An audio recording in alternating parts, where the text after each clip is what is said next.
Bonjour à tous. On commence ce tour de la presse sportive en France où l'arrêt définitif de la Ligue 1 fait encore réagir ce matin. En une de l'équipe, Philippe Pia, le coprésident de l'UNFP, répond à Jean-Michel Aulas. Le représentant de l'Union nationale des footballeurs professionnels admet qu'une reprise du championnat est possible tout en se montrant très prudent.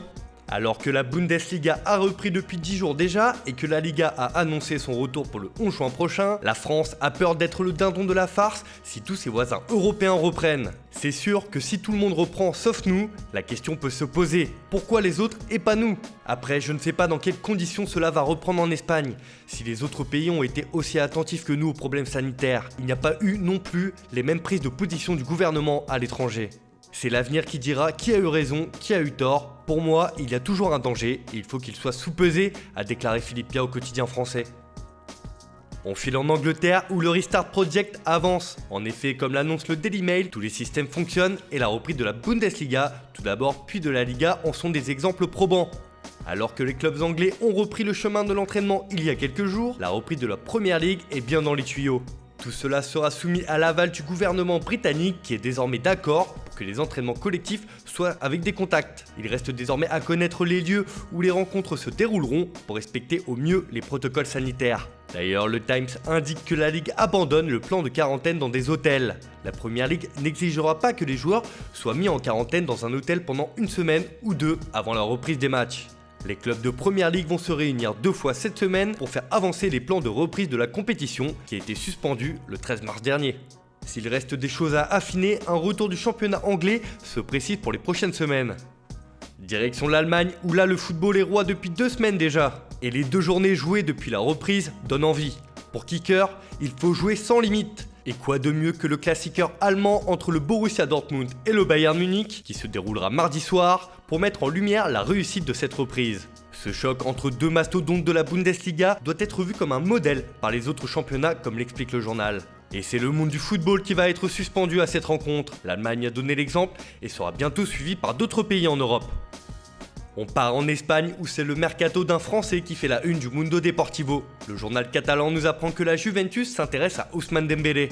Souvent blessé avec le FC Barcelone, l'attaquant n'a pas vraiment répondu aux attentes depuis son arrivée. Mais sa cote sur le marché des transferts reste intacte. Alors que le Barça cherche à recruter Miralem Pjanic, la vieille dame s'est elle renseignée sur la situation du champion du monde 2018. Les tenants du titre en Serie A veulent plusieurs éléments de l'effectif barcelonais pour réussir le deal, mais ce n'est pas évident. En plus de Nelson Semedo ou encore Arthur, les Turinois pensent donc aussi à Ousmane Dembélé et en ont discuté avec leurs homologues barcelonais. Les Bianconeri aimeraient le français sous la forme d'un prêt pour mieux négocier l'été prochain lorsqu'il lui restera 1 an de contrat avec les Blaugrana. On en vient à la une de sport où en effet Arthur, le milieu de terrain du Barça, lui ne veut pas partir. Alors que la presse italienne annonçait hier qu'il y avait un rapprochement entre le joueur et la Juve, le média rapporte que le Brésilien réaffirme son envie de poursuivre l'aventure au sein du club coulé. Pour que Pjanic débarque au Barça, tout dépend donc d'Arthur, mais le milieu de terrain ne semble pas décidé à partir et pourrait faire capoter l'opération. À Madrid, c'est Achraf Hakimi qui est en couverture du journal AS. Le Marocain s'est révélé pendant son prêt au Borussia Dortmund et se fait une place au sein de l'effectif merengue. Le défenseur et le latéral qui a mené le plus de buts, soit 8 unités et 11 passes décisives, seul Karim Benzema a fait mieux cette saison au Real. En Italie, là aussi le mercato passionne la presse, et ce sont notamment les différents buteurs européens qui sont la une de Tuttosport. En effet, la Serie A est déchaînée, et les buteurs sont les antivirus à la crise actuelle traversée par le foot.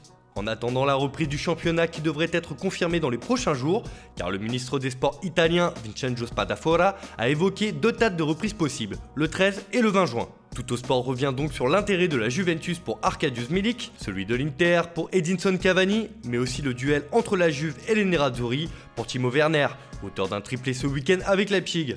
Joao Pedro lui pourrait quitter Cagliari pour rejoindre le Torino.